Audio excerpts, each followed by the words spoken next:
এটাই কি সত্যি এই উম্মার জন্য আমার পরিচয়? আমি খুব ভালো বক্তা নই। অথচ বলা হয় জ্ঞান আমাদের আল্লাহর দিকে নিয়ে যায়। আপনি যদি আমাকে জিজ্ঞাসা করতেন তোমার নাম কি, আমি বলতাম আমার নাম জাকির।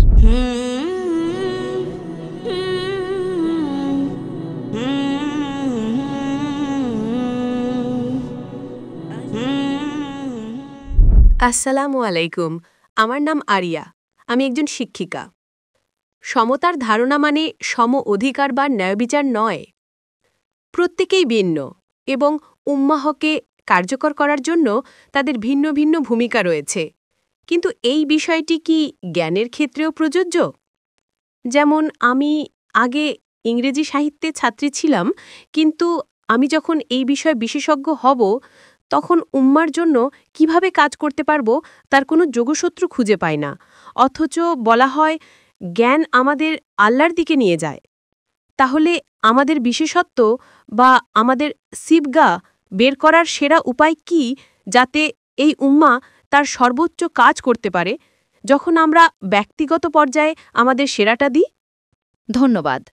বোন প্রশ্ন করেছেন যে মানুষ সমান, কিন্তু সমতা মানে সম অধিকার নয়। আমি বরং বলবো সমতা মানে অভিন্নতা নয়। ইকুইটি শব্দটি এখানে সঠিক ইংরেজি শব্দ নয়। আমি জানি আপনি একজন ইংরেজি শিক্ষিকা। আমি বলেছি সমতা মানে অভিন্নতা নয়। ইকুইটি এবং আইডেন্টিক্যালিটির অর্থ ভিন্ন, তাই আমি বলি সমতা মানে অভিন্নতা নয়। এবং তিনি বলেছেন যে জ্ঞান, আপনি জ্ঞান উপকারী বা এ জাতীয় কোনো শব্দ ব্যবহার করেছেন। হ্যাঁ, এটি উপকারী। তাহলে আপনি ধর্মের ক্ষেত্রে জ্ঞানকে কিভাবে ব্যবহার করতে পারেন, এটাই তো আপনার প্রশ্ন, তাই না? মানে হ্যাঁ, আমরা ধর্মের উন্নতির জন্য জ্ঞানকে কিভাবে ব্যবহার করতে পারি, এটাই কি সত্যি আমার সিবঘা? এটাই কি সত্যি এই উম্মার জন্য আমার পরিচয়? আমি জানি না। বোন প্রশ্ন করেছেন, আমি একমত যে বেশিরভাগ ক্ষেত্রে জ্ঞান উপকারী, কিন্তু ভুল জ্ঞান উপকারী নয়। উদাহরণস্বরূপ, আপনি চরিত্রে বিশেষজ্ঞ, ঠিক আছে? সেই জ্ঞানকে ভালোর জন্য পরিবর্তন করা যেতে পারে। জানেন, আমরা বিশেষজ্ঞ হ্যাকিং সম্মেলন বা হ্যাকিং কনফারেন্সের আয়োজন করি। সেই জ্ঞান আসলে খারাপ কাজে ব্যবহৃত হয়। আমরা এটাকে ভালোর জন্য পরিবর্তন করতে পারি। সে একজন বিশেষজ্ঞ হ্যাকার। আপনি কি হ্যাকিং জানেন? না। তো তাদের হ্যাকারদের সম্মেলনে হয়, আর যা যেতে তাকে অনেক দেশ কিনে নেয়, ভালো বেতন দেয়। কিসের জন্য? হ্যাক করার জন্য নয়, বরং হ্যাকিং প্রতিরোধ করার জন্য। সে একজন চরিত্র বিশেষজ্ঞ চোর, কিন্তু সে যদি বিশেষজ্ঞ হয় তাহলে সে অন্য লোকদেরও ডাকাতি থেকে আটকাতে পারবে। তাই তারা এই হ্যাকারদের নেয়, তাদের ভালো বেতন দেয় এবং বলে তুমি এই হারাম কাজ বন্ধ করো, এখন আমাদের জন্য কাজ করো এবং অন্য লোকদের হ্যাকিং থেকে প্রতিরোধ করো। সুতরাং আপনি অনেক সময় সেই জ্ঞানকে, যা উম্মার বা মানবতার ক্ষতি করছে, একটি উপকারী কাজে পরিবর্তন করতে পারেন। তাই সাধারণত জ্ঞান উপকারী, কিন্তু অনেক সময় তা ক্ষতিকর হতে পারে। আপনি সেই ক্ষতিকর জ্ঞানকে একটি ভালো উদ্দেশ্যে রূপান্তর করতে পারেন। আপনি প্রশ্ন করেছেন যে আপনি একজন ইংরেজি শিক্ষিকা, আপনি কিভাবে উম্মার উপকার করতে পারেন? আপনি ইংরেজদের মাঝে দাওয়াতের কাজ করতে পারেন, তাই না? হ্যাঁ। আপনাকে সব ভাষায় দাওয়াত দিতে হবে। তাই কোরআন পড়েন, কোরআন বোঝার চেষ্টা করেন। আরবি জানেন না? কোরআনের অনুবাদ পড়েন। আপনি খুব ভালো ইংরেজি বলেন, ইংরেজদের বা যারা ইংরেজি জানে তাদের দাওয়াত দিন। আপনার দক্ষতাকে রূপান্তর করুন।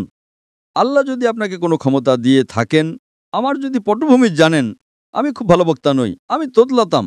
আমার শৈশবে যখন আমি স্কুলে পড়তাম, আপনি যদি আমাকে জিজ্ঞাসা করতেন তোমার নাম কি, আমি বলতাম আমার নাম জাকির। আমি তোতলাতাম। আমি বিশ্বের বেস্ট ডক্টর হওয়ার স্বপ্ন দেখতে পারতাম, কিন্তু 25 জন মানুষের সামনে কথা বলার স্বপ্ন দেখতে পারতাম না। কিন্তু আমি শেখ আহমেদ দিদাতের সাথে দেখা করি। আর একদিন যখন আমি মঞ্চে উঠলাম, বুঝতে পারলাম যে মঞ্চে আমি তোতলাই না, মঞ্চ থেকে নামলেই আবার তোতলানো শুরু করি। অদ্ভুত, আশ্চর্য একটা অলৌকিক মিরাকেল। মঞ্চে আমি তোতলাই না, নামলেই শুরু হয়। যখন আমি মুসলিমদের সাথে কথা বলি তখন তোতলানো শুরু হয়, যখন আমি অমুসলিমদের সাথে কথা বলি তোতলানো উধাও হয়ে যায়। তাই আমি একজন খুব খারাপ বক্তা, কিন্তু যেহেতু আমি আল্লাহকে ভালোবাসতাম, আমি শেখ আহমেদ দিদাতের সাথে দেখা করি, আমি দাওয়াতের কাজ শুরু করি, এখন আমি বক্তা হয়েছি। কেউ ভাবতেই পারত না যে ডক্টর জাকির নায়েক 25 জন মানুষের সামনে কথা বলতে পারবেন। 10,000, 25,000 বা 1 লাখ তো দূরের কথা। তাই যখন আমরা আল্লাহকে ভালোবাসি, তার পথে চেষ্টা করি, আল্লাহ আপনার জন্য পথ খুলে দেন। আল্লাহ সুবহানাহু ওয়া তাআলা সূরা আনকাবুত অধ্যায় 29 আয়াত নাম্বার 69 বলেছেন, তোমরা আমার পথে সংগ্রাম করো, আমি অবশ্যই তোমাদের আমার পথে পরিচালিত করব।